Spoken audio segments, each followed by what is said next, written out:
भाग 15 में चुनाव है। अनुच्छेद 324 चुनाव का अधीक्षण, निर्देशन और नियंत्रण निर्वाचन आयोग में निहित होगा। अनुच्छेद 325 में है, किसी भी व्यक्ति को धर्म, मूल वंश, जाति या लिंग के आधार पर किसी विशेष मतदाता सूची में शामिल होने के लिए अपात्र नहीं ठहराया जाएगा और या शामिल होने का दावा नहीं किया जा सकेगा। अनुच्छेद 226 में है, लोकसभा और राज्य विधानसभाओं के लिए निर्वाचन वयस्क मताधिकार के आधार पर होंगे। ये कहा गया है अनुच्छेद 326 में।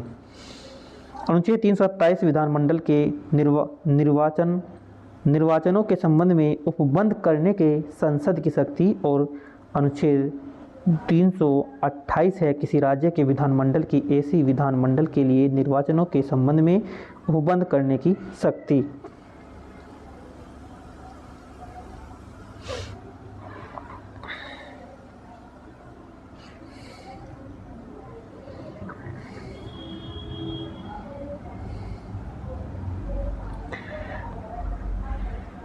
अनुच्छेद 329 है, निर्वाचन संबंधी मामले में न्यायालय द्वारा हस्तक्षेप का प्रतिषेध है। और अनुच्छेद 329 है, निरस्त। और भाग 16 कुछ वर्गों से संबंधित विशेष प्रावधान।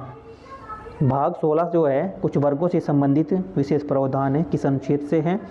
लोकसभा में अनुसूचित जाति और अनुसूचित जनजाति के लिए जो स्थान का आरक्षण है वो आर्टिकल 330 में है। लोकसभा में एंग्लो इंडियन समुदाय का प्रतिनिधित्व ये करता है अनुच्छेद 331। और राज्यों की विधानसभाओं में अनुसूचित जातियों, अनुसूचित जनजातियों के लिए जो स्थानों का आरक्षण है वो आर्टिकल 332 में वर्णित है।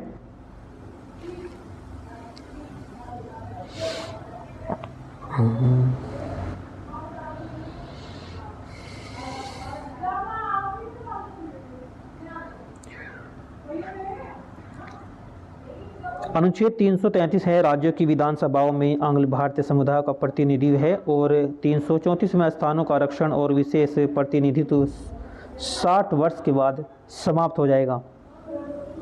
सेवाओं और पदों पर अनुसूचित जाति, अनुसूचित जनजातियों के दावे, ये आर्टिकल 335 में है। आर्टिकल 336 में लिखा गया है कि कुछ सेवाओं में आंग्ल भारतीय समुदायों के लिए विशेष प्रावधान। आंग्ल भारतीय समुदायों के लाभ के लिए शैक्षिक अनुदान के संबंध में विशेष प्रावधान है 337 में।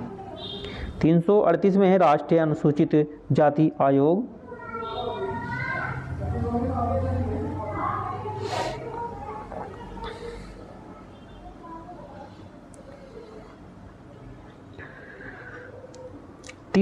ए में है, राष्ट्रीय अनुसूचित जनजाति आयोग। और 338 में राष्ट्रीय पिछड़ा वर्ग आयोग।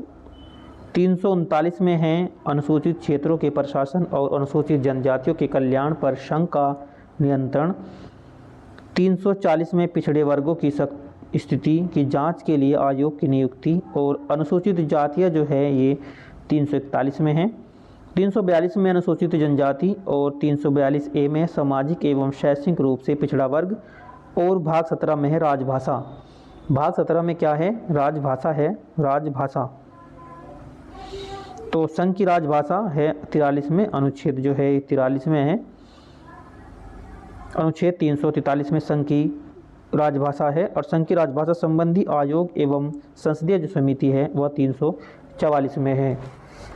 अध्याय 2 में क्षेत्रीय भाषाएं हैं। अध्याय 2 में क्षेत्रीय भाषाएं। अध्याय 1 में संघ की भाषाएं थी और अध्याय 2 में है क्षेत्रीय भाषाएं।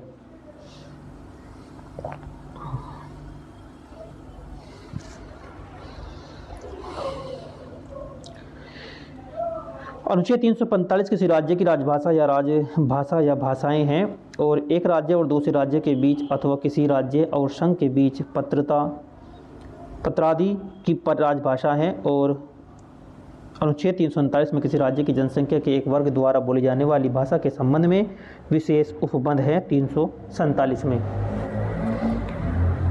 अध्याय 3 में सर्वोच्च न्यायालय, उच्च न्यायालय आदि की परिभाषा भी है।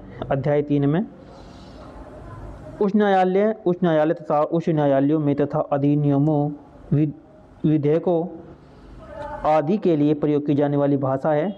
और अनुच्छेद 349 जो है भाषा से संबंधित कुछ कानूनों के अधिनियम के लिए विशेष प्रक्रिया।